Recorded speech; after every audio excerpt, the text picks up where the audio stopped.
갈대아 우르에 살던 아브라함은 하나님의 명을 받아 하란으로 이동하였어요. 그리고 그곳에서 수많은 밤하늘의 별들을 보여주시며 아브라함에게 많은 자손을 허락하시겠다고 약속하십니다. 그리고 하나님께서 알려주신 가나안 땅으로 이동을 하게 됩니다. 아브라함이 이삭을 낳고 이삭이 에서와 야곱을 낳고 야곱이 많은 아들들을 낳는데 그중 요셉은 애굽의 총리가 됩니다. 그리고 흉년을 맞이하여 야곱의 가족 모두가 애굽의 총리가 된 요셉으로 인하여 고센 땅에 이동하여 정착하게 됩니다. 그리고 이후에 요셉의 공적을 알지 못하는 왕의 괴롭힘과 노예 생활의 힘듦으로 인하여 하나님께서는 이스라엘 백성들을 구출시켜 주십니다. 홍해를 건너 시내산을 향하게 되어 그리고 새로운 땅 가나안 땅을 가기 위하여 가데스 바네아로 12명의 정탐꾼을 보냅니다. 그리고 모세의 뒤를 이어 여호수아가 이스라엘 백성들을 이끌고 모압 땅에서 요단강을 건너 하나님이 약속하신 가나안 땅으로 입성하게 됩니다.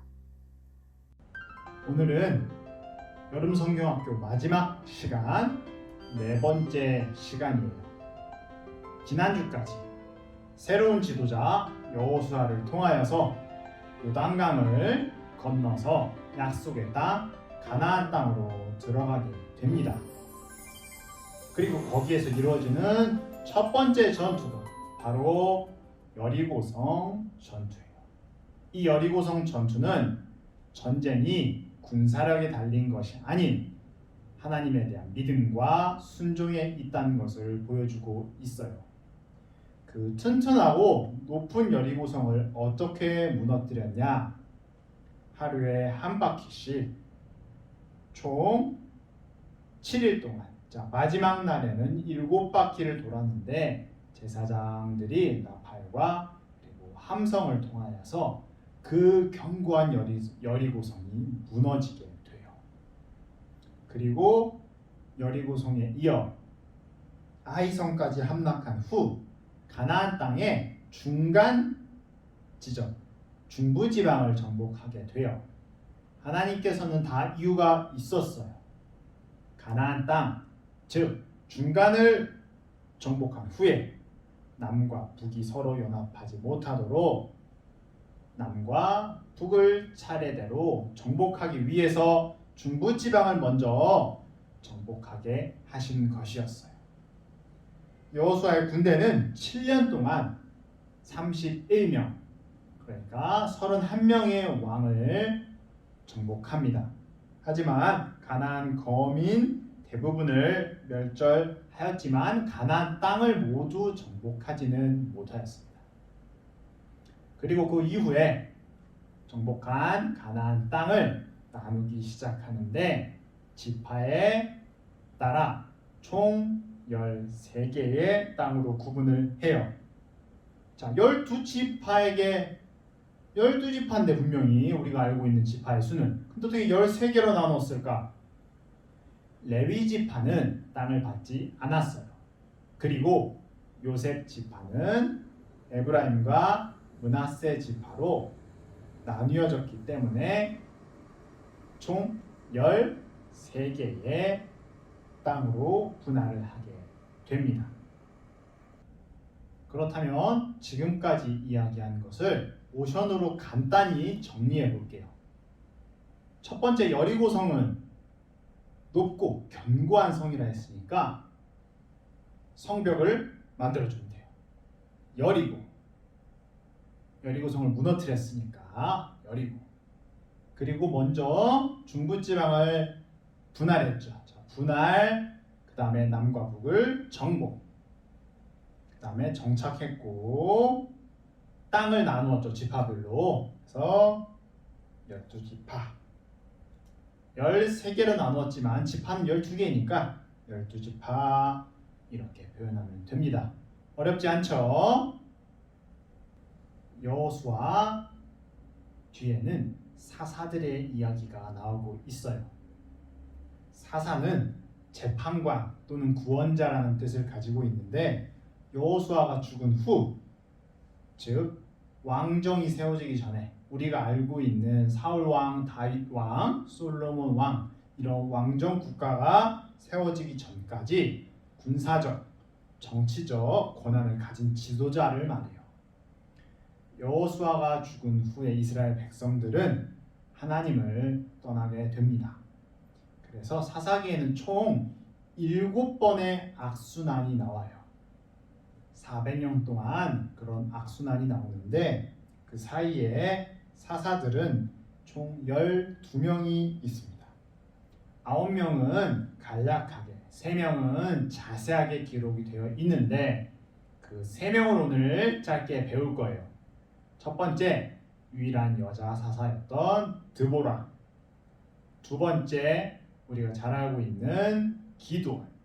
마지막 세 번째는 힘이 아주 강했던 삼손입니다. 자, 이 3명의 사사 이야기는 영상을 통해서 한번 만나보도록 하겠습니다. 친구들, 이제 영상이 나오니까 전도사님은 잠깐 사라지겠습니다. 영상 보고 올게요.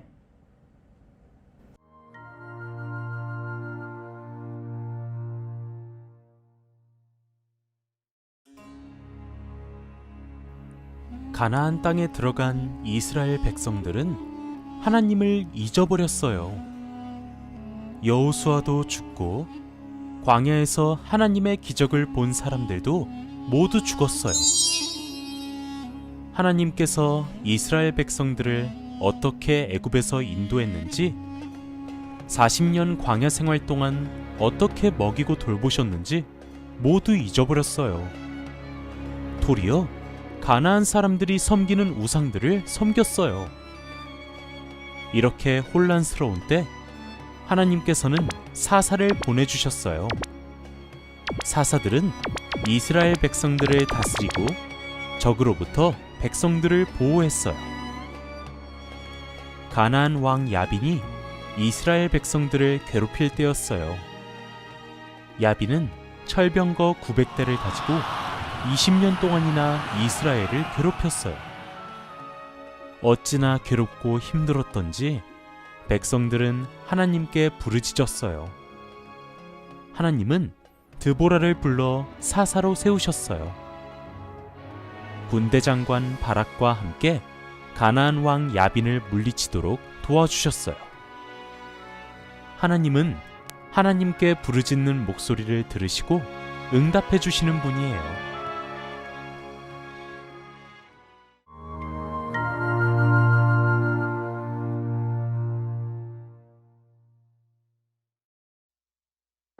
이스라엘 백성들은 미디안에게 7년 동안이나 고통을 받았어요.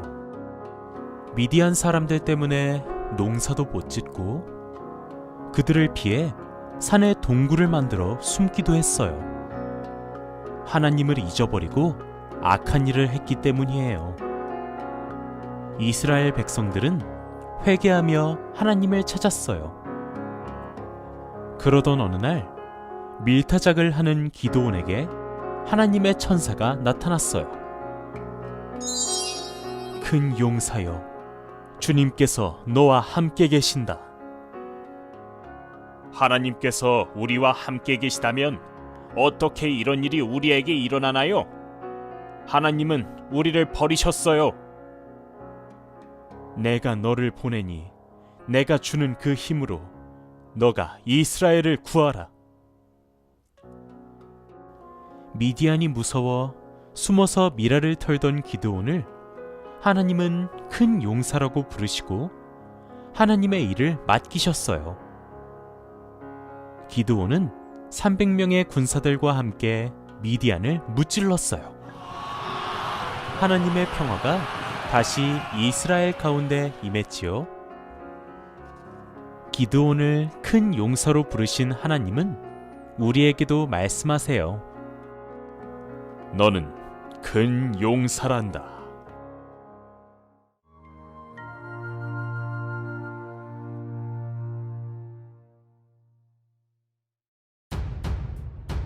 어느 날 아이가 없는 마노아의 아내에게 하나님의 천사가 나타났어요. 이제 네가 임신하여 아들을 낳을 것이다. 아이가 태어날 때까지 포도주와 부정한 음식은 절대 먹지 마라. 이 아이는 나실인이 될 것이다. 그의 머리에 면도칼을 대지 마라. 여인은 아이를 낳고 그 이름을 삼손이라 지었어요. 삼손이 자라 주님의 영이 그 안에서 일하기 시작하자 맨손으로 사자를 찢어 죽이기도 하고 나귀 턱뼈로 1000명의 블레셋 군사들도 물리쳤어요. 삼손은 들릴라의 유혹에 빠져 힘의 근원인 머리카락이 몽땅 잘리고 눈까지 멀었지만 마지막으로 다곤 신전 기둥 앞에서 부르짖으며 하나님께 기도했어요. 하나님, 이번만 나를 강하게 하사 블레셋의 원수를 갚게 해주십시오. 그날 하나님께서는 삼손을 통해 이스라엘에 큰 구원을 이루셨어요. 성경은 우리 뒤에서 우리의 구원을 위해 일하시는 하나님의 이야기가 담겨 있어요. 사사의 시대를 대표하는 말이 있어요. 사사기 가장 마지막 장 마지막 절 21장 25절에 나오는 말씀인데 각기 자기의 소견에 옳은 대로 행하였더라. 쉽게 말해서 자기가 보고 생각하는 것 그대로 행동하였다는 말이에요. 하나님께서 알려주었던 그러한 것들을 지키지 않고 본인의 생각대로 행동하였고 그것 때문에 7번의 악순환이 있게 되었어요. 각기 자기의 마음대로 살아가던 시대에 하나님을 떠난 이스라엘 백성의 불순종, 불신앙을 보여주고 있습니다. 하지만 암흑과도 같은 그런 시대에 빛을 밝히던 두 사람이 있었어요. 그 두 사람은 바로 룻과 사무엘 선지자였습니다. 룻은 모압 사람이었지만 시어머니인 나오미를 따라 하나님을 믿기로 결정한 사람이에요. 그러한 룻을 보고 하나님께서는 복을 주셔서 친족 보아스와 결혼을 하게 됩니다. 그리고 보아스, 오벳, 이세, 다윗의 증조 할머니가 되는 영광을 하나님께서 허락하시게 됩니다. 신약에 넘어가면 다윗의 조상 예수 그리스도라는 말이 나오죠. 룻은 비록 이방인이었지만 시어머니 나오미의 믿음을 따라 하나님을 믿기로 결정하였기 때문에 그 믿음으로 인하여서 이방인에도 불구하고 예수 그리스도의 조상의 족보에 들어갈 수 있는 은혜를 받았어요. 그리고 사무엘은 마지막 사사이자 첫 이스라엘 선지자였어요. 왕정 시대와 사사 시대를 연결시켜주는 역할을 하였어요. 어머니 한나의 서원대로 아들을 주시면 하나님의 사람으로 바치겠다는 기도가 있었기에 사무엘은 온전히 하나님의 말씀과 하나님께 순종함으로 어렸을 때부터 잘 성장하였고 그 암흑 시대에 하나님의 사람으로서 빛을 발할 수 있었어요. 자, 여기까지 우리 모션을 정리해 볼게요. 사사는 우리 재판관이라는 뜻이 있다고 하였죠. 구원자라는 뜻도 있었지만 재판관은 우리 재판할 때 이렇게 탕탕탕 치죠. 그래서 사사. 그 다음에 첫 번째 사사 유일한 여자 사사였으니까 드보라는 머리카락 넘기다 생각해. 드보라 그리고 기드온은 하나님께 응답을 구할 때 양털 뭉치를 가져와서 응답을 구했기 때문에 기드온 양털 뭉치. 삼손은 힘이 아주 셌다고 했죠. 자, 삼손 알죠? 삼손 그리고 각기 자기의 소견에 옳은 대로 행하였더라. 우리 사사기 마지막 장 마지막 절 말씀이 있다고 하였죠. 자기가 보는 대로 행동했기 때문에 각기 자기의 소견에 옳은 대로 행하였다. 그리고 마지막 룻과 사무엘은 하나님의 말씀에 귀 기울였다 했는데, 자 룻은 마음으로 시어머니 나오미의 믿음을 따라 하나님을 믿었기 때문에 자 손을 모아서 오직 룻과 사무엘은 하나님의 말씀에 늘 귀 기울였어요. 사무엘 외에는. 다시 한번 오직 룻과 사무엘 외에는. 그렇게 어렵지 않죠? 그렇다면 우리 처음 했던 여리고성부터 한번 쭉 이어서 모션 챌린지, 우리 마지막 시간 모션 챌린지를 다 같이 해보도록 하겠습니다. 인증도 한번 할 수 있으니까 한번 도전해 봅시다. 다 같이 도전! 도전! 여리고 분할 정복 정착 12지파 사사 드보라 기드온 삼손 각기 자기의 소견에 옳은 대로 행하였다. 오직 룻과 사무엘 외에. 성공! 예! 4번 다 성공했다! 친구들 마지막 모션 챌린지까지 성공하였나요? 그래요. 총 4번의 모션 챌린지가 있었는데 4번 다 참여한 친구도 있었을 것 같아요. 지난주까지 총 3번의 모션 챌린지를 모두 다 한 친구도 있을 거예요. 오늘 모션 챌린지까지 해서 총 4번에 걸친 여름 성경학교가 이렇게 끝이 났습니다. 우리가 3번째까지는 현장에서도 모였었는데 4번째 성경학교는 현장에서 모이지 못하였습니다. 엄마나 아빠에게 이미 들었겠지만 우리가 다시 예전처럼 3월달에 그랬듯이 온라인으로 예배를 드리게 되었어요. 총 2주 동안 그렇게 드릴지 얼마나 그렇게 드릴 수 있을지 현장으로 다시 돌아올 수 있을지 전도사님이 알 수는 없지만 우리가 예전에도 하나님께 예배를 잘 올려드렸듯이 친구들이 가정에서 예배 준비 시간 우리 항상 맞춰서 성경책을 챙기고 그리고 예배하기 전에 짧게 30초 동안 하나님 우리 가정 예배를 드리기 위해서 영상으로 예배를 드리기 위해서 왔습니다. 이렇게 기도하며 매주 예배를 가정에서 영상을 통하여 하나님께 감사하는 마음으로 드릴 수 있으면 좋겠습니다. 우리 어린이부 유년부 친구들 그렇게 할 수 있죠? 바로 대답해야지. 바로 대답. 그렇지. 바로 대답했을 거라 전도사님 믿겠습니다. 전도사님도 다양한 방법으로 친구들과 함께 예배를 드릴 수 있게 열심히 고민을 하고 노력을 해볼게요.